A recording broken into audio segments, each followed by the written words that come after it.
Good afternoon, ladies and gentlemen. Welcome back to the Intel Extreme Masters here in Kiev, and it is the final Global Challenge stop for the really the points, and that's what this game's all about. We're going to have White Lotus versus Curse Gaming coming up in around about 10-15 minutes. We're just waiting. The players are just having a little break, set themselves up.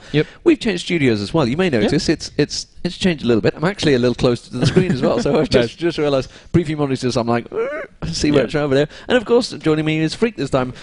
Was with Daniel last time. We've just had the interview with Chaos. Obviously, we were both there watching Daniel do that.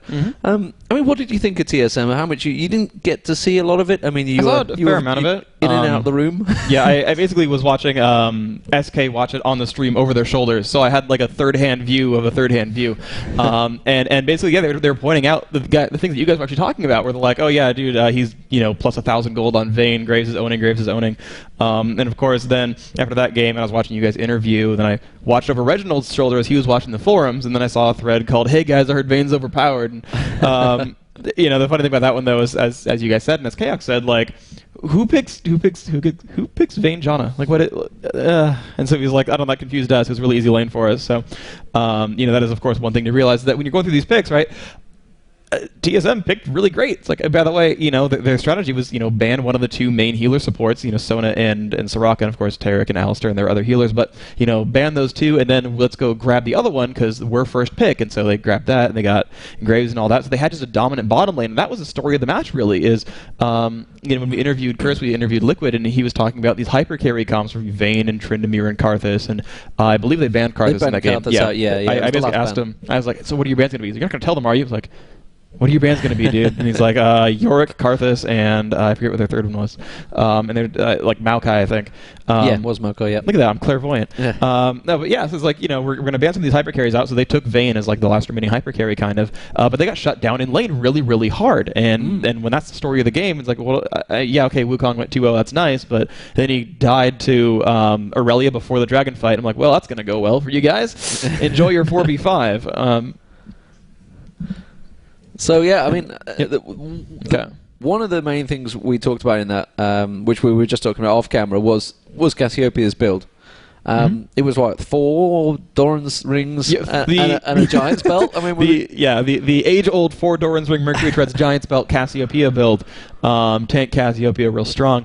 And I understand that you're fighting a LeBlanc. She's gonna burst your face off a number of times, but you need damage. You got to counter it with damage. You got to be useful. Otherwise, you're just basically a punching bag. Exactly. Otherwise, what you're supposed to do is what Ocelot did, where he's like, I'm casting it against Brand, kind of gonna be a hard lane, so I'm gonna beat you in CS and get MR blues. And then he was fine, and we saw in that game as well, where then Brand was afraid of Kassadin, and he got Merc Treads and a couple of Doran's rings, and he started going for a fast Riley's. And Riley's Brand is not a bad item, but, by any means. You bring a lot of utility by doing that, but again, Merc Treads and not getting any damage, he wasn't doing a whole lot for his team. And the big thing with Brand is obviously the ulti across the whole team, and it's just, as soon as that loses damage, you're not scared of the team fights. Yeah, when you no longer have magic penetration, it's like, oh, so you're doing what damage to whom? Nothing? Okay, yeah, I understand now. And that really did fall apart for them. And again, we saw the exact same thing where the mage was too afraid to build offense. And I mean, is that just LeBlanc causes enemy mages to be useless? Is that like what her role is? That people keep saying, well, she falls off late, but does she make the enemy team fall off mid game too? Like, is that what happens? And maybe that's the case. And actually, one of the things is I was basically watching over Liquid 112's shoulder as he was picking runes and masteries, and he went 0-9-21, that's fine, but his rune page was gold per 10 and MP5, and that was it. Like, no defensive stats, no AP, no cooldowns, just I'm gonna have mana for shields and gold. And that was his rune page. And you saw him get two-shotted by LeBlanc a couple times. That's a thing. So you've got to sort of realize, like, maybe you need to think, there's going to be, we're fighting solo mid, they're going to have LeBlanc in probably a third of their games. Let's make sure that everyone has, like, an MR page of some sort, because, if you can make LeBlanc not win at minute 6, then if she really does fall off late, if you don't have to make build sacrifices, major build sacrifices, like 4 Doran's ring and a Giant's belt. But that was the weird thing. I mean, when they hit level 6, if anything, Cassiopeia was stronger at that point, and then he for some reason, like you say, went down this Doran's Ring build. Yeah. Whereas really the burst was there, but it was actually pretty balanced, probably until about 9, and then he obviously started going that way. Yeah. Reginald being Reginald went, okay, I'm going to start going to give all the gear I can to get as many kills as I can. And he actually, we've just talked to him in the gaming area, and he thought he's just played really bad. He's I'm so bad, bro. He says, I'm so bad, bro, at the moment. He's actually really worried about SK. Yeah, he is. The match coming up with that. Well, that's going to be after this one, so that will be yourself and Daniel being in that one. That is the big game of the group. I mean, it's going to be how well have SK played lately. I mean, they've won the Go for LoL 70 whatever. Lots of the Go for LoLs. There was actually a lot of big European teams in that. Yeah. But they knocked a few out, but they didn't actually get to meet that many because they kind of knocked all each other out before they got there. And obviously Ocelot's been over in Las Vegas recently at the Consumer Electronics Show, I think. Yep. So it's going to be interesting to see how that one works out. Obviously, Reginald, like he said, he thinks he's playing bad because he's been over in California. He was at WCG, so they've not really practiced enough. And I think it's going to be interesting. There's quite a few other teams here, obviously, today that aren't playing, that have been watching. I've seen AAA walking around, catching a glimpse on these. And I think it's going to actually give those... Well. Yeah, and I think they're going to get a lot of confidence. I mean, Moscow 5 were here late last night, practicing all hours. In fact, they were playing 5v5s ranks. Oh, nice, cool. And of course, that's the super active 5's US ranked ladder OP. So, I mean, that's just good practice for them. So looks like a lot of these teams are just kind of ready to go, and they're just kind of waiting and biding their time until they can win. Yeah. Well, nice. I mean, it's really good. I mean, we want new teams on the roster. I mean, everybody knows COG, TSM, SK, etc. These are named Fnatic, of course. And this is the same with the players. We want. It's great that there are all these streamers out there. They get these thousands of views, 25,000 people watching Hotshot sleep or make a desk or whatever the hell he does.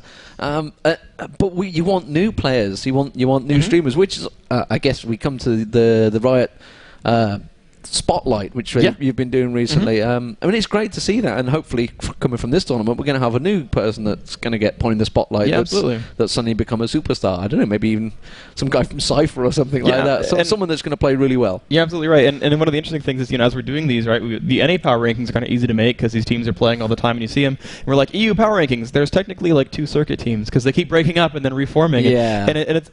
Honestly, I wish they wouldn't do that. Well, yeah, seriously.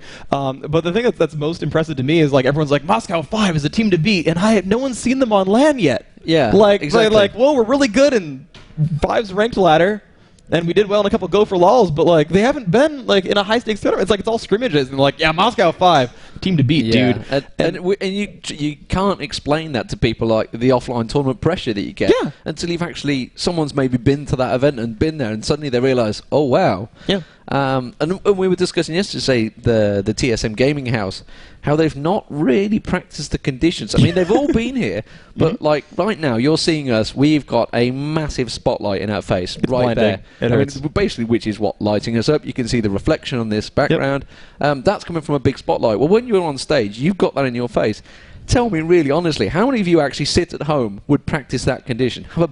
Get a big spot lamp in your face directly above your monitor, because that's effectively what you get these tournaments. You have some guy with a camera on his shoulder with a great big beaming spotlight go past just as you're trying to make that crucial kill. You just hit level 6 in mid. But also you've also got to have people bumping into your chair every 5 minutes. Dudes asking for autographs like in between games immediately. Also, just blast a foreign language from a boombox somewhere in your house at all times. And then go also lower your chair all the way down. And then have a break in the table like right under your mouse pad and cover it over with napkins so you can kind of smooth it out a little bit, and then have a mouse cord that's too short. Do that and then go for it. And that's the kind of things that actually happen in any given tournament. There's going to be one of those 8 happening for you, and it's going to interrupt your play. And that's why you see teams like the interview with Sidco, and also the interview with Chaos. He's like, this is like Cop's first ever like in-person tournament, and international in a foreign continent. He's gonna fall off, and you saw him get completely smashed by Chaos in that lane. Like, it was harsh. It was just watching someone get beat just down. And it was like the guy's good. It's the thing. Like they go 50-50 with TSM in general. Like, Curse are strong. They really are. But that brings us back around to, say, the Moscow 5 thing. I mean, everybody's talking about it, and yet we've still not seen them at a big event. So here they are. I guess we'll see how they do tomorrow. But the extra pressures that people just don't understand. the amount of times I've seen it on forum posts on all these sort of things. So don't feed the trolls.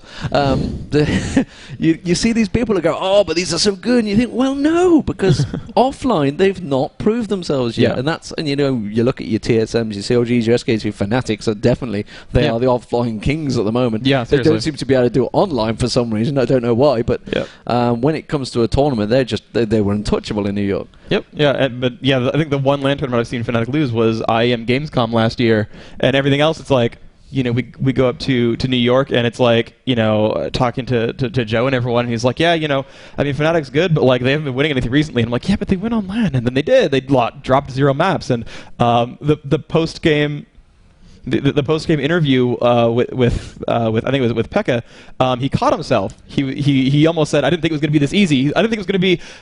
I didn't think we were going to go as well as it did." That's what I meant to say. And just like you have teams that can turn it on like that. And we see Solo Mid, for example. They had a amazingly good game against Curse, I believe it was.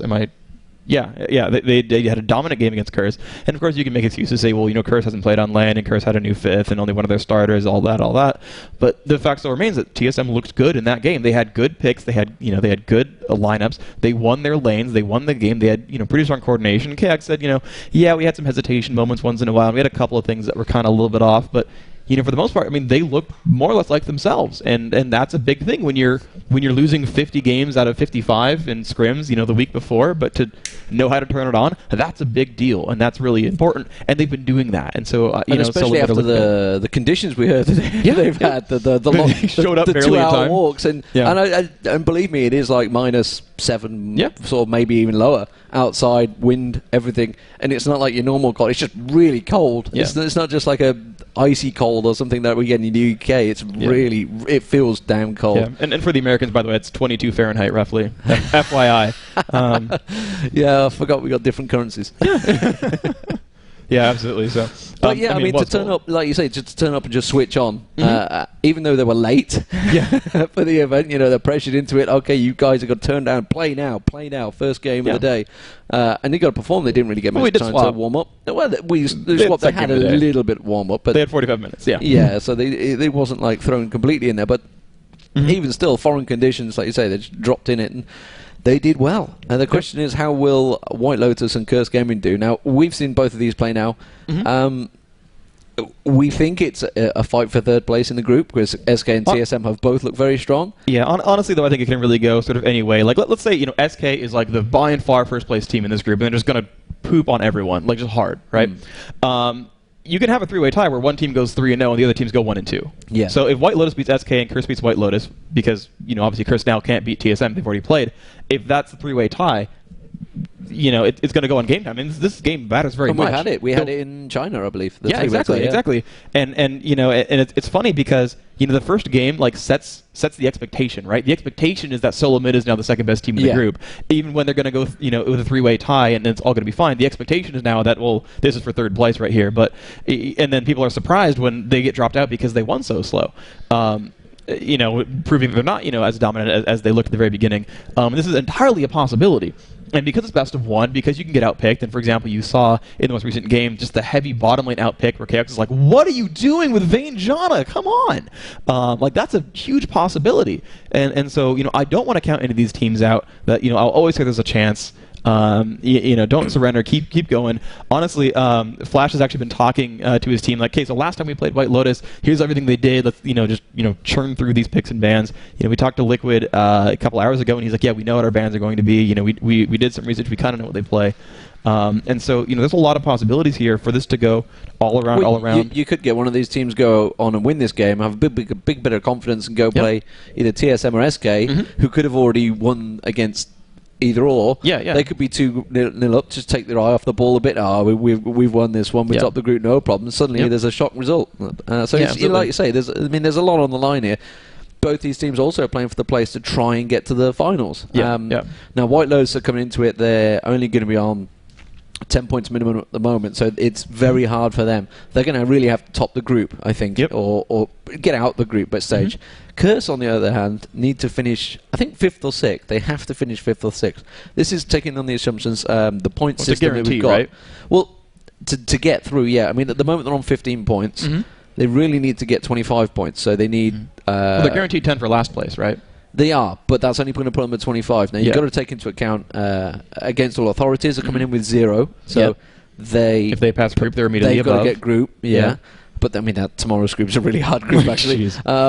You've got Moscow 5 that people have been touting. They're coming into the point system. So there's a few new teams coming in that could knock the whole system down. Alternate look like they probably will get knocked down, so they most likely won't get through because they've only got 15 points. They won't get Gamescom. That's right. But obviously Curse are on 15 points, so he's going to put them at 25. They need to be a little bit higher, I think, to try and get that spot at Hanover, which, is what everybody's really playing for, which is, I hate to tread on old ground, but CLG EU, this is what they wanted, and this is why there was a lot of drama about, obviously, the situation that happened with Absolute Legends, MTW, etc. And it was all about these points. They weren't really interested in the money. They wanted to get to the big tournament of Hanover, and that's what everybody's fighting for. At the moment, we have both teams pretty much full in there, so I guess we're almost ready to go for it. Yeah. What sort of predictions you got going for this one? We've seen White Lotus, we've seen Curse. White Lotus was pretty one-sided. I think it was 23-7 at the end, something like that.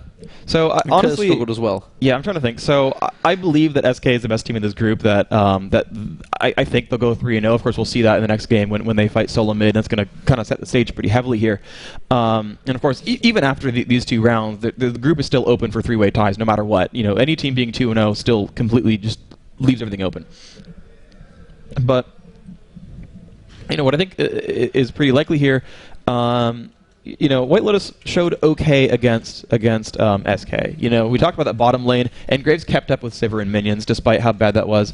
The mid lane was really harsh, where Ocelot just dominated really hard, and that mid didn't go well. It's going to be the battle of the 2 mids who build Merc Treads because they're afraid of the enemy. So we're gonna see if one's going to sort of step up and say, I'm dominant. You're going to have to build to react to me. We're gonna play the game as I want it to be, and that happened before, right? That happened in both these 2 games so far, where Ocelot forced the enemy brand. I forget who it was. Forced Force to sort of build tanky to survive, and then we had the same thing exactly happen with Flash, where he had to build tanky to survive. So. I think both players are prone to being bullied, and so we'll see who steps up first. I think that's actually going to be kind of the tail of the match, is who steps up and says, "Hey, I'm gonna dominate this game. You're gonna react to me, and we're gonna see it go that way." So we're going straight into the bans anyway, and Kassadin taken straight out. Like, this is what I mentioned. Kassadin, I was really amazed with SK that Kassadin wasn't actually banned out, because he's been banned pretty much in Europe for about 4 months plus, maybe even more than that. He's always normally banned in there somewhere. And when he isn't, it's really a case of someone hasn't got a player that could play him. Ramos being taken out there. Ramos has definitely come into his own lately. He's been one of the main junglers that a lot of people have picked. We saw, obviously, TSM picking him earlier on. I think he was banned in the SK game. And Sona as well. Now, if they're picking Sona, does that mean they're going either they want a Soraka? Yeah, I think it's the same strategy that Team Solomid had, where they're just trying to pin out the main defensive healer support, and they're like, well, we're going to ban Sona, and we're just going to first pick Soraka. I'd actually almost expect to see a Maokai ban here, just because we saw Maokai played earlier. Though I think it was SK playing him, but I feel like Maokai is a well-respected. No, Vayne's going to be the ban. Okay, so they're banning out the hyper carry status. Karthus banned here. Trindamir's in there. There are a couple of hyper carry choices still available, but we'll see what this last ban is from White Lotus. I do expect a first pick Soraka, or maybe a fast Maokai. And interestingly enough, obviously, Curse have come in here. They've got Flashy in there. Flashy's played against White Lotus before. I'm not too sure if anyone at White Lotus knows how well Curse play and what they're going to... I mean, how can you when there's only one main player from their original team? I mean, what do you target? But you can't... Your research goes out the window and you just have to play your own game. But I was walking past earlier, and like I say, Flashy was giving them the full lowdown. Okay, this is what they played before. This is what we won against. This is what we lost against. I think they had a best of 3, and I think they only played 2 games or something. As best of 3s happen. Well, sure. But they have a little bit of an insider knowledge. Now, Flashy didn't play that great against TSM. He is a good player. Could be just first match nerves. I mean, Jesus, playing TSM in your first game at a tournament that you've just turned up as a sub for. It's a hard role to follow. So Morgana being picked up first. Interesting. So that's, I mean, Morgana is a very, very strong AP carry in mid. Absolutely. So that's obviously Flashy that's going to be playing that role in mid. What we assume it is. Well, yeah, possibly. Probably not jungle, but we'll see. And hey, there's the Maokai. Cool. I'm honestly surprised. I feel like Curse had this happen to them the first time, where they basically let themselves get outpicked because they had this Janna Vayne lane. I'm not gonna let that one go because that basically lost them the game. I mean, seriously, it lost them the game.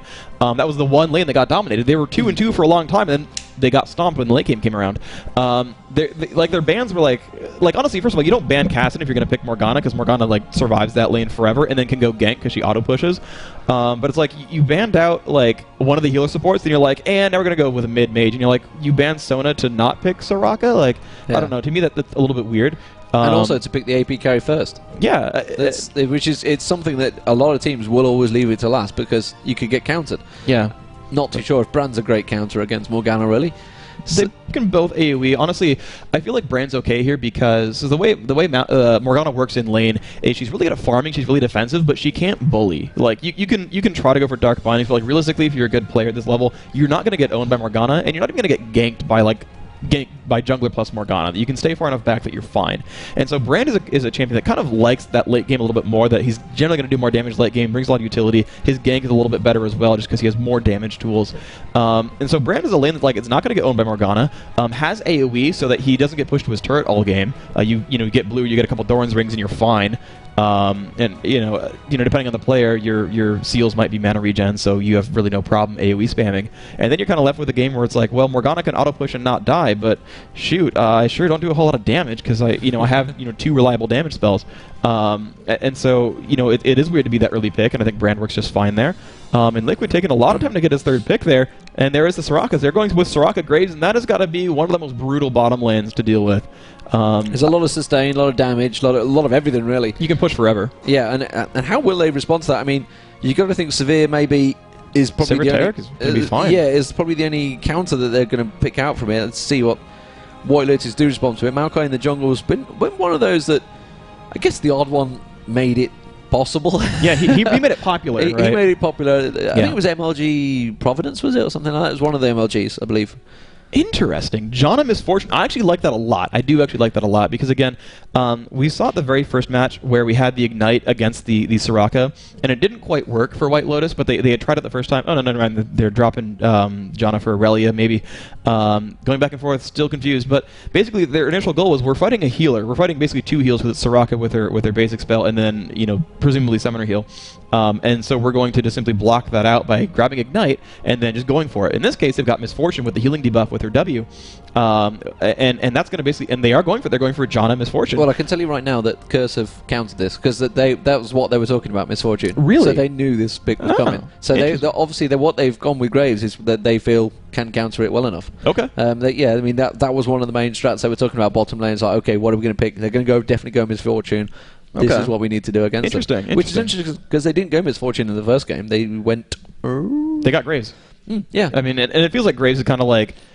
Graves and Sivir, interestingly, we're seeing Sivir just completely go through and not get picked, but I think Graves and Sivir were sort of the generally considered top 2 competitive picks, just from talking to some of the players here. That those are kind of the top 2, and then Vayne's right there in 3rd. And so interesting. So another thing going on is they're going for looks like the Lee Sin gank. So 2 actually really aggressive, very brutal gankers here. Maokai, he's a tank and he's good against AoE, and realistically, this actually is kind of an AoE team when you got Morgana and you got Graves. But he's got a really brutal gank with a root into a knock-up and a slow, and then some more burst damage. And the insta-lock, so that's going to be Sidco insta-locking Vladimir. So it is an AoE comp. You've got Morgana with the ult there, the Vladimir ult and spam. You've got the Graves in there. Soraka is not so much AoE, obviously, but very defensive, going to let Graves get up there late game. Potentially kicking people into it. Yeah, I mean, you've got sort of... It's weird, synergies on both sides, because they didn't go Amumu. Amumu's available, and they could have picked him for it. I mean, there's no Skarner. Maokai's already gone, so some of those are gone. But they actually picked into an AoE comp knowing they're fighting Maokai, and there is Tryndamere. Vlad versus Trin is going to be an interesting lane. I don't really know who wins that. I've never seen that matchup. Both can heal themselves quite a bit, but I don't think Vlad can bully him. And of course, this is pre-change Vlad. This is the Victor patch. This is not the Sejuani patch where the the health costs on E and R are still up there, and the passive is still 1.8. So we'll see how that pans out. But this is very, very interesting. There's definitely some out there picks you don't normally get in some of the games. So, well, to be honest, I don't remember the last time I saw Vlad in a tournament. It's probably been a long time. I guess it was DreamHack. Yeah, it sounds about right. Saucy pretty much spamming him. Before they went, that's it, we're nerfing him. Yeah. He was a must play, and it's cool to see a lot of these champions come back in. We haven't seen Brand a lot from North American teams, and everyone's like, Brand's good. I don't know why no one plays him, but like, White Lotus clearly loving him for us, getting him for the second time in a row. Going to be fighting Morgana. I really don't think either one needs to go Merc Tread 7 Doran's Ring this game. I think we're going to see Def Caps and Zhonya's Hourglasses everywhere. So we're going to see a lot of offense here. And more importantly, this is probably the first double AP I've seen since for a while in tournament mode, which is always strange because every time Fnatic turn up, they run double AP and they just roll everyone. Yeah. It's like, why do you not play this? Yeah, absolutely. They always like the bruisers up top, but yeah, I mean, like, there's a couple of easy matchups. It's going to be interesting to see whether Lee Sin's an early ganker. Maokai can be an early ganker. So we're going to really have to keep our eye on that one.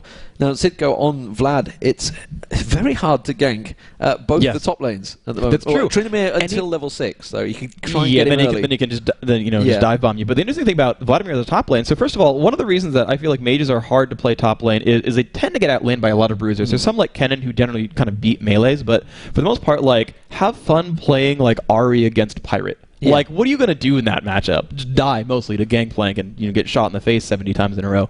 But the cool thing here is, first of all, he's got sustain on Vladimir, which is very strong. And then if Maokai ever shows up to gank, he's like, oh, you're rooting me, really, troll pool. And then he's fine, and then it's not going to matter. And, of course, Mocking Shout won't do anything to him. He doesn't really care what his attack damage is. If Gangplank actually goes in and do a lot of pressure, you can pool under the turret, or you can spam Tides of Blood, get some health back, kind of troll him on that whole thing. And then, Hemo Plague, and it's like, well, when your ult ends, it's going to tick for damage, so hope you retreated early.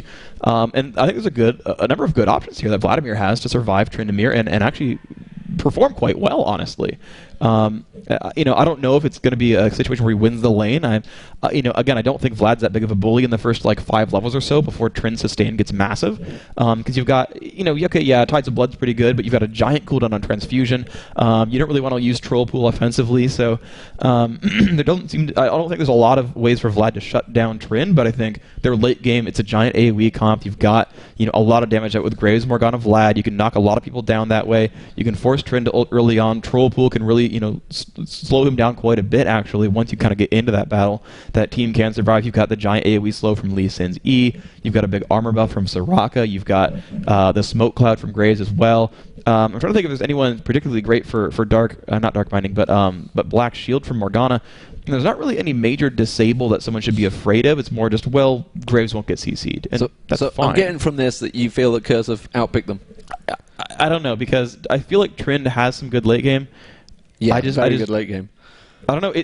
I just see like a weird amalgamation of champions, because you've got like an AoE comp against a Maokai, and then you've got like semi-AoE with Misfortune ult in like Brand, and maybe that's enough. I'm not really sure, but they've certainly built a lot of threats into both teams. That there's not a lot of things that none of Curse is squishy. That's a big point. But also you have a number of really scary big carries here from White Lotus. So yeah, I think Curse has the advantage here, but both lineups are very interesting for sure. So, as mentioned before, we are on the Lunar patch, so therefore you will get these dumplings and buns and muffins and all sorts instead of the health pots that you're probably used to seeing. But then again, if anyone's actually playing LoL currently, you will be used to these anyway, so it doesn't matter. So let's have a look, see if we're going to get any invade from Curse. And it's looking like they may well move towards it. The American teams versus the European teams, it tends to be the Americans that do the invade. White Lotus seem prepared for this. Force is certainly going to see them coming early on. He will have spotted them now. Will he be able to get caught before he hasn't even responded? He's going to get caught out very early on. And unfortunately, it was Liquid that actually picked up the kill with that deadly, deadly banana that you get. So that's less than ideal for a first blood. But, it all helps at the end of the day. And it seemed a little strange that he didn't react there. He had plenty of time to see them coming. Wasn't stunned or anything. Just didn't even bother getting out of the way. Yeah, I mean, that's definitely pretty interesting. A couple of things to point out real quick, just to let you guys know what's going on as far as gold goes. So, looks like the assists, by the way, seem to be worth about 58 gold. So that's kind of the money right there, 58 gold for everyone who got the assist. Yeah. A small percentage of the of a level, of course, for everyone. So you still got a free health potion out of that kill. That's great. But yeah, we'll kind of see what these guys end up doing with this. And by the way, dear everyone who flames me for having bad camera controls, D-Man is the one controlling the camera this time. So as we seem to not miss any first bloods, he's 100% so far. I've noticed my scroll speed's pretty high as well, so I'm going to apologise for that already. So if it starts whipping around the screen, that'll be why I'd rather not change it now. Looking down the bottom lane, you can see that White Lotus have actually invaded, so they're going to steal the golems down this bottom lane. So that's a nice little counter to it. Obviously, they knew that immediately there was a 5-man up the top there. They've left the one. Oh, nice. Yeah, that is smart. It's cheeky, I believe. Yep. So we're going to have to keep our eye on Cop down the bottom. Didn't have such a great CS run against Chaos in the last match, but I think he's going to do better this time. I think he's probably got the first game nerves out of the way. Also, of course, it is going to be, of course, Brand versus Morgana in the mid. And up the top, we can see Lee Sin already making his way towards Tryndamere. So we're going to keep our eye just on Fomko up the top there on Tryndamere. Like I said, he is very easy to gank early on. But what is he taking to start with? Is he taking spin? Is he? No, he hasn't. So he's going to try and take the damage. But Lee Sin is not going to go for it. He could have gone for it. He did pick up the red early on. Obviously stole that red buff. So Maokai is actually going to be hampered pretty well here. Yeah, wow, that is actually really impressive. He did steal the red, and of course he can go back to his own jungle now. Morgana can be given blue. Doesn't really need blue, honestly, but, you know, I guess she'll do fine with it, of course. It's not like it's going to be a bad thing to have low cooldowns and free mana, but, yeah, they're not really very reliant on blue buff for a team with, you know, 2 non-mana champions. And yeah, so, you know, Cop getting harassed a little bit. Looks like the bottom lane pretty much equal, though. 9 on Misfortune, 11 on Graves, and we'll see how that pans out. It looks like the minion wave is bigger, so Misfortune's going to have more targets to last hit, and we might be okay. And if you want, by the way, we can always switch cameras, and you can get your options set up as properly as you like. If you want. There we go. Actually, some aggression from Tryndamere off onto Sidco. He does get the slow there, and Sidco, he has pool, but he's getting chunked on right now, down to 270 health. And Ignite goes on as well as he chugs a healing potion, turns on that Ignite, and says, "Hey, you know, enjoy that. You know. Oh my gosh, he's going in again. He's 1 hit from dead. Okay, he won't pool, but wow, that early lane really good for Trin. Sidco's got to be careful. Maokai's sneaking around. Oh man, he's got to be careful about this. He's gonna go in first, I think, to make him pool, and then go in afterwards for the kill. And there they go. They've got the minion wave there. Sidco's got to be careful. He's gonna go for some damage. He is spamming out, and there we go. Trin has and he does get the pool down. Now can they get the rest? There's the root up, and he is very much going to die. Now, can he get the damage from the turret? No, not enough damage from the turret. Flash makes him live, and that is second blood really picked up.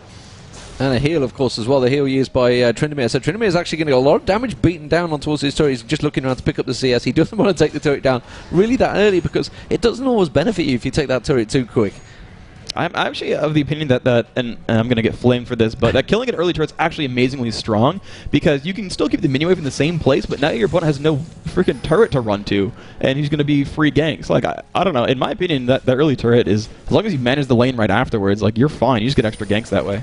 Yeah, you can sometimes free up the opponent, though, but I mean, when it's too early, you don't want to leave them, obviously, AFK farming at the top there.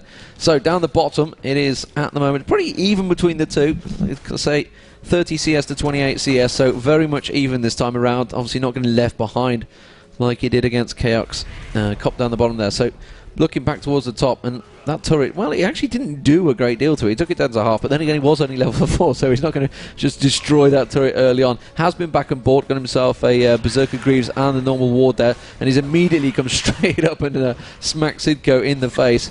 Trying to lay a little bit of damage down to him. Sidco, of course, has also been back after dying, so he's got himself a couple more health pots and armor and boots in there. So just keeping an eye, Maokai again coming in towards there, and Tryndamere being very clever there, actually disguising Maokai's entry there, going down in towards the bush, and now Sidco is completely caught out of lane. Will he force him to pull early? That's what Maokai was waiting for. Does go straight in, pull goes down. I'm not too sure if he's going to be able to pop back up. He does get the stun from Maokai. That's going to take him straight low. Will he be able to get away with it? He does.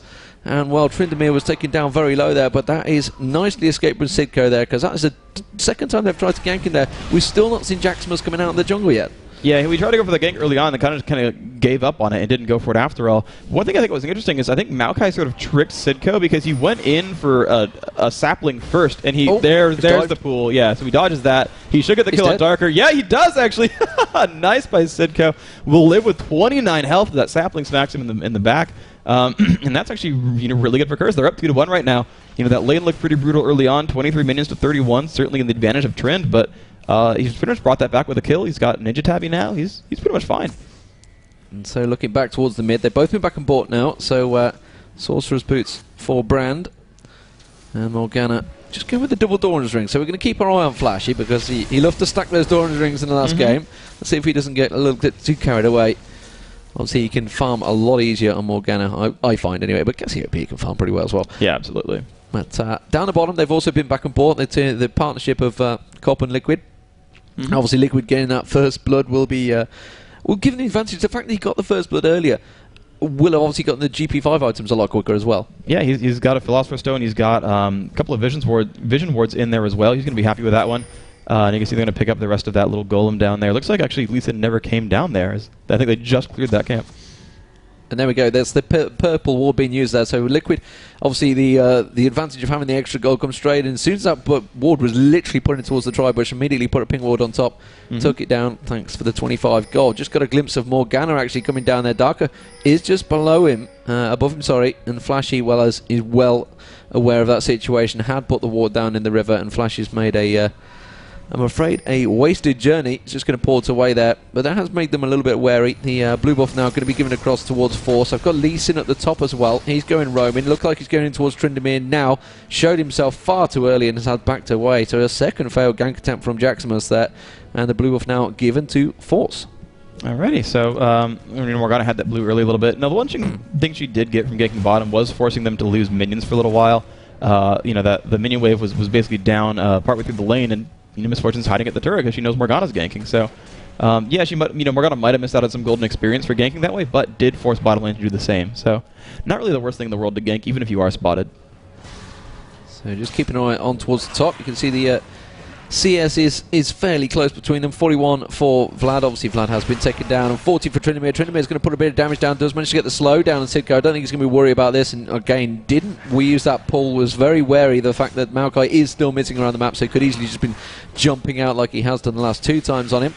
So continuing to farm and harass actually quite well on Tryndamere at the moment. Tryndamere is the one that's more often having to back away from the fight. So Sidko really putting the pressure on very well. Has been back and got the amplifying tone to go with the Ninja Tabby, which he got fairly early on. The ping goes down on Darker there, so it was Flashy that spotted him. I'm not too sure how he spotted him either. Was there a clairvoyance going down? I didn't quite see. We do have Jaximus though sneaking in towards the bush below, but unfortunately the lane's pushed too far. And Fomko on Tryndamere has backed away. So again, Jaximus is kind of wasting his time. I'm not too sure whether he's going to try and ninja his way towards them top bushes. I think that's going to be the goal. He hasn't recalled. No, he goes just back down the lane. Never mind. Has been spotted by a ward, so Trynd knows he's not going to be ganked anytime soon. Morgana, of course, still pushing mid. Actually, just spamming those tormented soils, though. Really wants to get the lane pushed to the turret. There's another tormented soil right in the middle of the lane. Pretty much forces everything back. And she could just go for a gank right now as everything's gone. I don't think there's any... I mean, she could push to the turret, I guess, but it's not really that powerful. Yeah, and immediately we see the Dark Bind is going out there, missing. And Force was well aware of that one. Obviously, ideal time to take him down, but makes his way go south. Really trying to pull Force into that one, but Force, I think it was more luck than judgment there, just missing the Dark Bindings. Did go through that pull a little bit there. Tryndamere porting back. We'll keep an eye on what he goes back and buy. It is going to be a Zeal, so going for the attack speed early on with their Berserker Greaves as well, so very fast hitting. Hasn't gone for the crit, going for more for the speed. Looking towards Flashy at the moment. Flashy, he's just continuing. They're both AFK farming pretty much in the mid there. 76 to 79. Very even. Oh, he's going to walk straight towards Darker though. Darker will manage to catch him, but I think he's going to be able to walk away from that one quite happily. Black Shield's up, yeah. And even has a go towards Force there, but that's actually going to buy White Lotus a chance to push in towards the Dragon. I'm not too sure if they're in a strong enough position to go for this one though. We do have Graves down the bottom with Liquid. The Lee Sin is pretty close by. Morgana's there as well, of course. We do have teleport on Vlad as well. They don't have any vision of it at all. There you go. Soraka has just seen it, so they're going to know they're there. They have taken it down already, though, and Curse were caught napping there. Yeah, absolutely free for that one. Tryndamere, though, without Summoner Teleport, I believe, which means he had to just, make the trek already. I think he just recalled for items and went for it. And yeah, there was just zero ward control. There's not an Oracles. They didn't have pink wards there, as far as I could tell. They just ran out of wards. And oh, Flash, you've just been completely caught out. The ult goes on, but it won't matter. Maokai jumping in for that root, and that is a kill picked up right there. And despite the first blood and some minion advantage, White Lotus are up 300 gold. But it's weird to only be up 300 gold when you just took a dragon. So they've managed to basically lose out in last hitting. They've of course made that up with map objectives, so they're winning this game despite what the 2-2 score might tell you. But certainly the game's still very, very close on both sides. Yeah, and of course the game is all about taking them turrets down in the Nexus, not about the kills, so which many people in solo queue would not let you know. Fomko, though, has managed the ulti on him. That's going to ping off. He will have these ulti running of his own. I'm not too sure if he's going to have enough to escape from this. He will do. Pulls up. Fomko just about taken low, but I think he's going to dive too much. Malco comes straight through. Beautifully done. Sidco, you're going down. Don't think he's going to escape this one. No, ulti used just to finish him off, but very nicely saved there. But Fomko was in a little bit of trouble there. And I'm not too sure if he had escaped that, but I think Vlad maybe went a little bit too balls deep there, diving on towards the turret with that pull. I think Fomko had pretty much escaped him already. And Justin Lee Sin backing off. Let's have a look down the bottom, see what's happening between those two. Of course, Cop was pretty much farming up while Spawn was busy taking the Dragon down. So his CS, I would expect to be a little bit high. Yeah, 109 to 97. So yeah, that's what you'd get from obviously losing out that Dragon. But of course, the money advantage has swung the way. So it's 1k goal difference, not massive, and we're just starting to come out of the lane phase. At the moment, it's a pretty balanced game. Yeah, absolutely. It's a 900 gold difference, which is not big at all. Anything less than 10% is almost irrelevant. So until you start seeing a 2,000 gold swing, I wouldn't really consider any team significantly in the lead. And actually, Force running around, I don't think it's warded. He just kind of... Oh, wow, he did force Morgana back. They knew the golem timing, even though they don't see it. They just kind of knew. There was a good spidey sense there. And now they've actually gone for the invade. Vladimir's coming down to try to jump onto Tryndamere. He's going to get hit down a little bit. He's got to be a bit careful here, but looks like he's going to be all right. And again, Maokai and Morgana going to butt heads. Safe with a black shield, but still, they're waiting around. It's Maokai tossing out saplings. Not quite sure who's going to turn out ahead of that one. Looks like White Lotus are going to give that one up finally. Maokai coming towards the top. And yeah, there we go. Lee Sin, Morgana going for that, but Forrest is really not giving up. He really wants to screw with them. Sapling comes out, like, very interesting. They don't want to give that one up, and I think he will eventually go to Flashy, but again, Darker comes back in again. He's caught with the Dark Binders, and Vlad's also coming in behind them, so that's going to get a pull slow down. I think Darker's in all sorts of trouble here. Tryndamere and Brand are trying to close in, but they have a 4-man advantage, and they will take him down easily, so a little bit too aggravated there. Meanwhile, down the bottom, they are actually pushing on towards Cop there, using the advantage. They knew that Soraka was away. Oh, wow. Jana getting caught out by the tower there. If Cop would have just dashed in, maybe he got a finish on there. I'm not too sure. His ult was up and his dash was up. I mean, it's a possibility, honestly. Now he's thinking about it, and actually, I don't think he realised that he was still in that bush there. Like you say, he's just been back aboard BF Sword. He's definitely got the damage to do it, and actually still sticking around there. Is anyone coming down to help out? No, he's not. Force is going back. I'm not too sure if Flash is going to allow him to port, whether he'll throw the... yeah, immediately interrupted him. And CS-wise, you can look towards the top there, 93 to 94 to 76. So actually, Sidco is starting to build a bit of an advantage over Tryndamere at the moment. Tryndamere back away from lane. Yeah, we do have a Shirelius on Maokai as well, so Maokai managed to build that one pretty well. But, you know, Maokai 3-2-0 in the jungle, we've not seen a great deal from Lee Sin, who's really one of the easiest and earliest gankers you get in the game. And his assists are all free ones. He's got 2 assists on a 3-kill game. No. The first kill was the first blood where, Brand was AFK, practically. And then the last one was just like a 4-man gank where Maokai got too aggressive and got hit with a Dark Binding. Like, his assists are just there because he happened to show up on time. Like, he's really not causing anything to happen for his team, and you're absolutely right. That is kind of a big deal. However, he is now wearing an Oracles. That is actually rather important. They can clear off this ward away from Dragon, and Dragon will spawn in the next few minutes. So that is going to be a major objective, and glad he's sure happy he has Oracles to help control that. And you talked about the top lane minions, and that is an advantage towards Vladimir despite the 2 deaths. But the rest of the lanes are almost equivalent. It's 140 to 128, 110 to 110 in mid. The jungler is 57 versus 65. Even the junglers are almost tied, and those often get quite a bit different. The other thing to point out as well is though Maokai has all 3 kills for his team, so he's actually got that fast rel as you mentioned earlier is really because he's got 900 gold so far from killing champions, and Tryndamere's gotten assists on all of them as well, so he's got quite a bit of extra gold himself. And in fact, as we go through the gold, Tryndamere almost at 4k, still only about 10% behind this Vladimir, from the minions, but the assists of course help quite a bit. And of course, Vlad having that kill kind of important. Okay, we're going to get a gank coming up down bottom. My spidey senses tell me Jaximus has just helped Cop get that red buff, and Jaximus now hanging around there. He has cleared out that ward, but unfortunately they've just warded again in towards the bush, so they're going to immediately back away. Yeah, there you go. But he's going to see that, and we've got Flashy in there as well, so we've got 4-man there at the moment. Tryndamere coming down river. Yeah, he's wisely backed away from that one. Does have Brandon Maokai now coming with him. And that ward gets placed down there. Dragon timing, I am guessing, is up any second. Yep. Judging by the fact that they're all moving into this one. Actually, Fomko's going to lead the charge here. Has got the shield up. That shield's going to be wasted. Does get caught with the dark bindings and pull, so there's going to be a little tick of damage down on him. But Curse have a 4-man here. You can see Sidco now coming back from base. So it's going to be a 5-man. So a true 5-on-5 fight. Building up slowly for this next Dragon. I'm not too sure really who's going to come out on top. They're very even, 3-3 in kills, all square in gold, no big tower advantage. This is definitely going to be a game changer. Yep, absolutely. Force still throwing out those spells. Flashy going to block that a little bit, though. A nice Pillar of Flame right there, doing quite a bit of damage there. Let's see what the guys can do. So, okay, it's a trade. Oh wow, yeah, they're pushing up towards mid. There is the pull onto Dragon. And they're going to stop pushing mid. They're going to go for this gank here. But they're killing it pretty fast. Down to half health. And here comes the pressure in. Janna in front. Has been smoke screened. And there's Maokai in front. The kill does go to blue team. And there is the spin in there. The Vlad ult is off. Looks like Morgana about to fall. But Maokai about the same. There's the kill on a Maokai. But everyone else quite low. Trynd at 0 health. But he has ulted right now. And he might get the kill on Graves. Now he's onto Soraka. But oh my gosh, the shield there in time. And he actually almost survives it. There goes the kill onto Lee Sin as well. Looks like it's been 3 for 3 so far. So incredibly low. And that will fall. And it looks like Vlad picks up that kill, and now Janna, the only one left. She will run away, and just barely Curse comes away with the win in that team fight, and I believe the Dragon was theirs as well, and so quite great for them. That just went all kinds of well. Yeah, I mean, a very tight fight, though. It shows how close these teams really are, and only gives them that 1k advantage, despite the fact they came out 1 kill ahead and the Dragon on top. So it shows really how tight this game is at the moment. And Sidco, rather than going to push on towards that tower, going to go back up towards top, clear out that nice wave of minions up there. So Sidco really coming in just about the right time, because it was already swinging in the favour of White Lotus until he came charging in at the end there.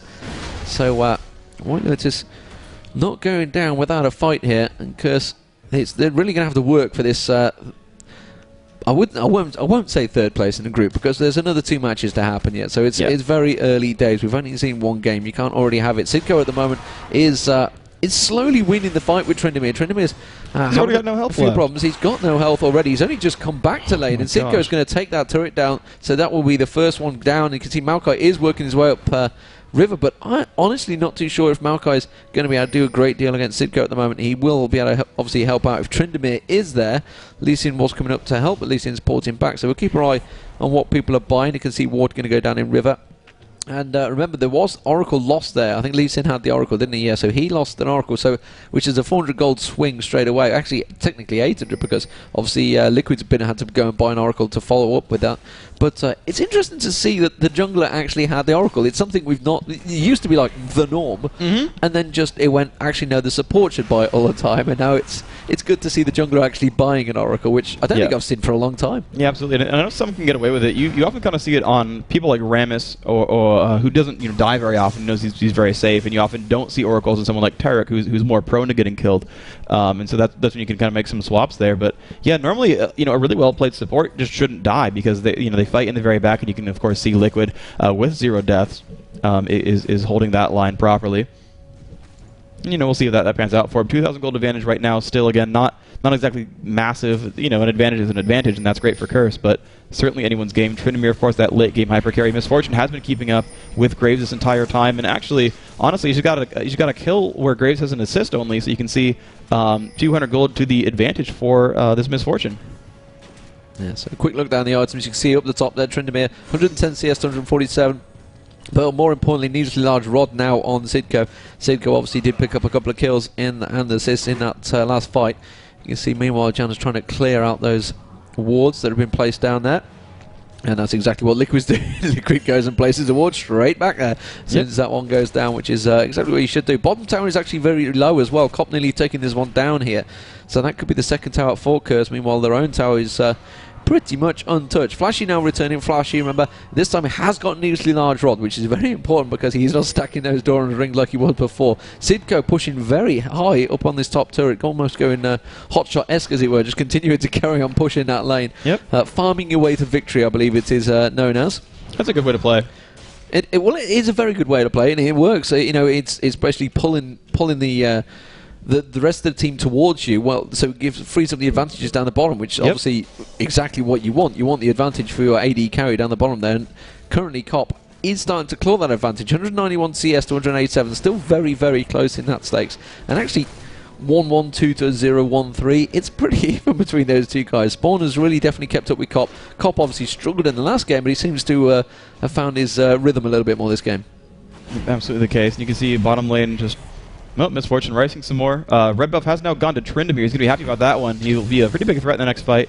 Dragon will be, what is it, like 2 to 3 minutes still to go. So there's no major incentives that either team has to go for right now, but I feel like one of these teams can make a push. And Solo Mid actually is a good team that does this, where once they build any kind of small advantage, they immediately take all 3 outer turrets, and they use that to just give themselves giant map control. And it worked very well for them before. It functioned completely perfectly, and they went in, and we saw that when they played Curse, where they built one small advantage, they won one team fight, and they immediately took all 3 outer turrets. And they said, okay, well now our wards are covering pretty much 80% of the area your team can even walk across, and we'll just keep the map like this. We completely unlocked it. Anywhere you go to, we can get there faster than you, and we can gank you. And they kept building kill advantages. Now, certainly that might be, well, because we have LeBlanc, she's such a burst mage that, we want to play that way. But, I just feel like that kind of playstyle works extremely well, and either team could just go for that pressure and get some of these turrets out that, the team cannot just run across the map on just a whim. That, for things like Dragon, you saw, Vladimir would recall early, buy some items, get their position. Okay, now Dragon has spawned. And it feels like either of these teams can really pressure something major like a turret and do it quickly. Yeah, we've got a bit of a gathering down the bottom here. White Lotus, I think they were trying to move in for a gank down the bottom. Realised, obviously, the bottom had already backed off. Now they're getting ready in place around the Dragon. They've got the ward control out there. Flashy dodging out the Pillar of Fire. Immediately gets a ward down. That's going to give them a little bit of vision. Actually catching Force as well in that dark binding. So they will take down that ward. And again, very tight stuff. 7-6 in the kills. So very much even between these two. Really, in terms of CS between the two lanes, very even as well. And it's going to be interesting to see. There is the Dragon. I'm just going to see whether White Lotus are going to engage. They are. They don't have any vision on it. Now they put that ward down in the back of the pit. They have tried to pull the Dragon out, but I think they're going to disengage from that one. Curse are definitely going to move in. They're going to try and finish it off, and they're going to have to be very careful. Malco does manage to put the ulti down, goes straight across there. Morgana, perfect ulti, managed to catch all 5 members, pings off. Jackson has picked up the kill on Janna, and that has gone very well in favour of Curse, but don't forget Tryndamere now does go down as well. Force is going to follow down. This is possibly an ace coming down. Spawn is not going to get... Oh, look at that. Straight into Flashy, and wow, a 5-0 clean ace kill, and I think they picked the Dragon up in a moment. Yeah, they did. Jackson was sat there and just kept going for the Dragon. I was like, oh man, they're going to fight 4v5 as he goes for the Dragon. This better go well. Oh, it did. Okay, I guess that's fine then. Yeah, Janna blew up so incredibly fast. I mean, that I talked about it just, a minute ago, where a good support really shouldn't die. You should be towards the bag. You should be supporting your team and not in the middle of the fray. And I don't know if she was trying to just ult back the Morgana or something like that, but it didn't happen. She didn't push Lee Sin back or anything like that. They didn't go for the Dragon kill either. They had the ability to burst that down. And one of the things that happened is as they ran from the Dragon was hitting Tryndamere, and whoever Dragon hits has lower attack speed, and so Trynd had to get that off him or he would have no damage output. And then Lee Sin was like, okay, well, I'll tank it, don't worry. And it's like, that's the time to fight. And they did. They went for the fight when Lee Sin was tanking Dragon, but they managed to not do anything with that time. They just did no damage. Lee Sin, wasn't fighting. It didn't stop them. They just, walked right through and just kind of got crushed. Well, and they went straight into the AE sort of build that Curse had got. They were like, okay, you want to fight here? We're in a perfect position. We're all 5 ready, all behind it. Obviously, the Malkoy ulti went down. It pretty much says, we're going to attack now. Mm-hmm. So they were all ready for that. But White Lotus do manage to pick up that tower. Obviously, Curse picked up 2 towers in amongst that, along with that Dragon. Looks like they could possibly go up towards Baron. I would be amazed if they went for it yet. No, I'm going to say, I think they're just going to go up and try and push that top turret. Didn't go towards the... they've left the little sapling there. I always keep trying to call them banelings for some reason. I've got the StarCraft in my head for that one. Nice. So, which is always happens at these events. Obviously, we do have StarCraft running alongside Counter-Strike. And, of course, League of Legends, which you are watching right now here at the Intel Extreme Masters in Kiev, a chilly Kiev. Yeah. Not too sure who decided to have it in the chilliest moment. They are going to go straight on. Force is going to get popped instantly. Pyro went across everyone there. I think Fomko immediately had to use his ulti. Will he manage to get anyone out of it? I don't think he will. Malkoy does go down. Fomko's ulti will run out. There he goes. Jax finishing him off. Graves picks up a double, sorry. That's going to be 3. Actually, Liquid, picking that up. Oh, nice shot. Very nicely done. And that was another 5-0 exchange. And that basically tells me that Curse surely will take this one. They've just pinged pushing down towards Baron. I'm not too sure whether they're going to go for that. I guess they will. Most likely, why not? Yeah. It's quite easy to go for it. They're going to get an easy kill there. Just a little bit of topping up needed for the healing, but Soraka will do that one nicely. And 17-6 in gold, and really that was just 2 team fights that swung this entire game. Absolutely, and just 5-0s both times. That AoE really did work. I'm surprised. You know, I thought Maokai would be a great counter to it. They would take so little damage there. They got the ability for Janna to pop that ult and be safe, but it just did not work for them. They burned down that trend really fast. Well, I mean, that fight actually specifically, they caught Brand, where basically they were up at the top lane, and they saw him, and they all ran in together, the team of Curse, and Brand, he got his ult off, but that was it.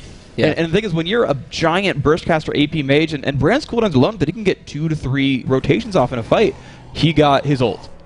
And that's so gonna hurt you so much. And Force has he went Riley's again, sure, but AoE slowing a team is not exactly a bad thing to have. Yeah, the ult's good and that's gonna do some damage, but that was all he didn't bring the rest of the pain there. And 2 Doran's rings, and he's got 100 something ability power. That's not bad at all, but when you only get 1 spell off, you're just not useful for the team. And honestly, Force I think has been letting his team down this tournament. And you look at the comparison to Flashy, who didn't have the best of times in the last match, now has Zhonya's Hourglass, Rabadon's Death Cap about to be complete. He's looking incredibly strong, 3-2-11. Obviously there's assist kills coming pretty much across the board as well, and it shows. Obviously those 2 team fights, you would expect that. Oh, Tryndamere a little bit out of position here compared to the rest of the team. Not too sure whether he's going to try and have a little poke on towards Cop. I would be amazed if he does. He is baroned up. He's just hanging around there. Meanwhile, the rest of Curse do push up mid. Cop actually sneaking around, going to take the Wolves. Cop is going to come straight past any second now. They both dash either side. Very nicely done. I'm not too sure if Cop realised what just happened there. Pinged him. Yeah, pinged it, and then he's like, yeah, I'm off now, thanks. But meanwhile, the rest of the team are going to push up. They're going to take this turret down, and Graves is going to join them. And that is the first inner turret down for Curse. And as you would expect, after pulling so many kills off, they do manage to ping back on Tryndamere and just say, yeah, really. But he's not helping his team though, Tryndamere. I mean, he's been a little pain in the backside being behind them, but really it's actually giving them saying, oh, okay, if he's going to stay back there and play around or whatever, it's like you get a new solo queue. It's just like, just push straight in towards the towers then. And this inhibitor is actually looking... Oh, Force got caught again. Yeah, Force just gets insta-pop. Caught out very nicely with that Dark Bind. It's immediately on towards Janna as well. Janna has to pop the ulti to try and blitz it away. Not going to be enough. Sidco manages to finish off. Omka goes straight in there, but you're not going to be able to do much against 5-man team with Baron buff. And yeah, it's only a matter of time before that ulti runs out. And that will be the first base tower and inhibitor straight up mid. This is the way they're going, and really this has turned so well in Curse's favour, and they are pushing home their advantage as well, which is the big thing. Sometimes you do see teams that just dawdle a little bit after getting such a great advantage, but it's looking like, of course, Curse are just going to go straight through to that Nexus turret. I think this has been a very good performance by Curse, and this is what we talked about at the start. We were saying, a one big confidence boosting performance could actually make the game against SK very, very tough. Absolutely, and we are going to see SK next time. They're going to be fighting solo mid, and honestly, against solo mid, a very good team. That's a team that can beat SK, break their concentration. Now you've got Curse, 1-1, TSM 1-1, or if TSM beats SK's 1-1, you can suddenly see SK drop out of the tournament just by by confidence and breaking confidence that this is still really anyone's tournament. And I'm trying to think if there's a way for White Lotus to still come through. I mean, they're 0-2. I don't think so. If they beat Team Solo Mid could you could have a 1-2-2 situation. Yeah, everyone as 1 and 2. There's possibility for any of these teams actually to still pretty much win and or get dropped out. So don't cut anyone out just yet, but Curse coming through, making it 1-1 for themselves, a good showing. They just dealt so much damage. Vladimir actually did deny that Tryndamere in lane at those first 4 levels. Yeah, it was Tryndamere Maokai really putting the hurt onto Vlad, but then the failed gank from Maokai where he went for the twisted advance and Maokai was like, troll pool, oh, you're taking a turret now. I'm sorry. And then he gets the kill. And it's like, okay, well, suddenly Vladimir's got gold on this Tryndamere now and started zoning the heck out of him. Trynd, only 7.6 thousand gold. Honestly, like, Curse's support is more gold than you at that point. Like, Soraka's more farmed than Tryndamere. You're going to lose in those cases, and so, pretty well played, honestly. Great job by Curse. They came through. The lineup was very interesting. The AoE did work. I was surprised by that, but they did a phenomenal job there. That first Dragon fight, of course, really was what determined that game. And was there some kind of initiate that screwed up, or like why was that so dominant? Well, one thing that I would question though with Curse is Jaxmus. He didn't really get out and gank with Lee Sin, which with Lee Sin is what you do. Yeah. He didn't. He wasn't successful at all. I mean, yeah, we knew Tryndamere kind of escaped pretty well. Yeah, sure. Didn't make any appearance down the bottom there. Didn't really have anything. Like you say, when we highlighted it, the only assists he'd got were from the big team fights. Yeah. He actually didn't help any ganks. He didn't counter jungle. He didn't do anything. Which is my only question. I'd say maybe coming up against SK would be the big point. I mean, against say Sleazy Weezy, who's a veteran in the jungle or something like that, and trying to get ganks on. Either on top on Kevin, who we think is a very strong top laner. Now, these are the things they're going to come up against, and to be honest, I think Sidgo on Vlad did very well, and he made his own look really at the end of the day. But I'm not too sure if Fomko really played great as Tryndamere, and I'm trying to think of. Force didn't have a great game. White Lotus, they started off so well, it was so very close, and then it just sort of fell apart so very, very quickly in two team fights, which pretty much happened within a minute of each other. Yeah, just back-to-back, crushing 5-0 team fights. Crushing 5-0, and actually, really what helped was when they were trying to steal that blue. That kind of seemed to be the turning point. Maokai just got caught out. Just stayed around forever. And we saw a lot of those dark bindings come out. There was the Maokai one. There's a very end of the team fight at the base where they got Brand from across the wall, and they were like, just go, kill him. And it worked. And they crushed him in 2 seconds, and it was fine. And so Flashy, I got to hand it to him. Those dark bindings actually got them that game, but it was of course a lot of teamwork. They basically won every single lane, and they did a great job. So, we'll see you guys after the short break, and we'll be back very soon.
here to answer some questions. And can you guys all introduce yourselves real quick? I'm Darker from Lotus. And Tom Sidko. Okay. And so what did you guys play in this most recent game? What were your roles? What did you do? I was AP top Vlad. I was playing jungler. Okay. So actually, you got second blood on Vladimir, the early gank. Was it your goal to gank the lanes often? Were you looking for a specific player to shut down? Where were you looking for the kills? Vladimir had no flash in his summon spells. Means he's pretty easy to gank when you have CC. And I always wanted Fonka to bite him his pull, his W spell, so I can easy snare and we just right-click him. But my second gank failed a bit. I took too much damage from turret, and Vladimir left with something like 50 HP. But it's okay. Ну что, я сейчас попробую перевести, что ответил сейчас Даркеру, которому задали вопрос, что у тебя хорошо все получилось, когда ты сделал не первую, а вторую кровь, Ферстблад, там потеряли вторую кровь на Владимире, что все вышло хорошо, и говорит, что Даркер, что отлично, он знал, что там в Суммонер-спелах у Владимира нету флеша, поэтому напал, с первым киллом получилось все хорошо, но вот со вторым киллом пошло все не до конца четко, и на 50 хп ушло, получилось уйти у Владимира, в итоге умер Даркер, и потом все пошло не так. Okay, so you guys showed Vladimir in this tournament, and of course you guys won the game. And Vlad's not a champion we've seen in a very long time. So why did you choose to play this guy? I tell my team that that he's ridiculous all the time, but nobody believes me. So he's just been someone I've wanted to pull out for literally ever. So. And is he useful just everywhere, or was it a specific counter pick? He's much better mid, but he snowballs harder than Tryndamere, imagine that. Which is kind of, yeah, it shows how ridiculous he is. Ну что, спрашивают у игрока команды Curse Gaming, почему вы решили пикнуть Владимира, как бы очень редко он появляется в пиках, и ответил американский игрок, что в принципе всегда он хотел поиграть этим героем, всегда он доказывал своим ребятам, что это глупо его не пикать, и в итоге сейчас вот они сыграли с Владимиром, и тем более это очень хороший контрпик к Триндамуру, который стоял на линии, ну и как мы видим, все получилось очень хорошо. So my next question is about the team fights. It started out really well. It was 2-2. The gold was identical. You guys got the first dragon almost for free. And then the next team fight just was 5-0, and the team fight after that was 5-0, and you guys pretty much stopped getting kills after that point. What made those team fights go so poorly for your team? We aren't that good as team together. We aren't feel together that good than others team who are playing here, like Moscow 5, like Curse, like even though Curse played with Slash in the Night as their replacement for their 5 player, don't know his nickname. But still they are better as a team. We aren't doing good moves in team fights. Sometimes we don't understand each other as good as we need. And that's why they're just better team and they fight much better. That's all. I can't say more. You need to practice a lot to be a really good team. Like you need to play a lot of games. You need to use your brain, use your hands, and don't rage at your teammates and progress together. We aren't that experienced in League of Legends as team. That's all. Ну что, простой вопрос Фликс задал Даркеру. Первый файт у вас получился хороший на Драконе, а потом было 2 раза по 0-5. Ну и отвечает Даркер, что в принципе мы не настолько сыгранная команда, как Moscow 5, как Curse Gaming, даже с 2 стендингами, и как бы нужно, и нужно тренироваться все больше и больше, нужно, конечно, поднимать свой скилл, потому что у команды White Lotus все-таки нет опыта пока игры на лане, но вот сейчас будет, и будем надеяться, что ребята будут показывать свой скилл все выше и выше, и лучше и лучше. So, he just said that team coordination has a really big impact in those fights, and of course, you're a team who has a new 5th out of nowhere suddenly today, and you've actually been pulling a lot of subs. How's teamwork been going for Curse this tournament? It went pretty well. The first game that you guys missed against who was it? TSM, we weren't on the same level at all, but it just varies from game to game. If everyone knows what they're supposed to be doing, that game went flawlessly, I would say. Like, we had perfect dragon timers. We were all there. We all knew, just go. And that's what happened. We just went. Ну что, спрашивает Фрику Ситко, как у вас с координацией действий, учитывая, что у вас два игрока не с основного состава, но отвечает Ситко, что в первой игре было очень тяжело, как бы не могли ни толком контролировать ни тайминги, ни драться и так далее, уже во второй игре стало все намного лучше, и в этой игре они полностью держали под контролем всю карту, знали, где стоят варды, знали абсолютно все тайминги на дракона, занимали хорошие позиции, ну и рассчитываю на то, что в следующей игре будет еще лучше. So your last game of the day will be against Team Solo Mid after they fight SK. Are you looking forward to that match? Do you think you can win? And also, will we see more of White Lotus? You talked about how these teams have a lot of practice together. They're very practiced. They've been playing together for a long time. Are you getting better over the day? Will you be confident against Solo Mid? In this case, I don't know, but I don't think that we will play more together in the same roster, because some of our players got real life issues and they need to spend more time with their family, with their study, with their work. But I know that me, Dumecha, and probably Fomka will continue playing League of Legends. I'll try to make a good team myself.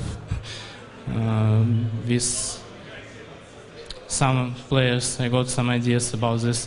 But in general, if you have 5 people who can play, who are doing it good, and make them motivated to play together, to progress together, to practice a lot, you can win almost everything. You just need to be patient. You need to motivate yourself more and more, even if you lose a lot of games. If you lose 10 games, 100 games, 1 million games, you need to keep in mind that you can only progress from losers, and you can only learn your mistakes from lose to better enemy than you. If there is no lesson in victory versus weak opponent, it's not practice. If you are playing against 100 Hilo, it's not real training. But if you are playing versus good teams, 1 week you will suck a lot, 2nd week, 3rd week, but after 1 month of training, you will be strong enough and you can fight them. Ну что, в 2 словах я переведу, в принципе, что сказал Даркер на ответ о том, будет ли продолжать команда White Lotus играть дальше в таком составе и тренироваться. Сколько я понял, вы собираетесь втроем продолжать играть, правильно же, втроем? И у 2 игроков там, возможно, будут какие-то проблемы. Ну, на данный момент не может полностью Даркер ответить на этот вопрос, как он...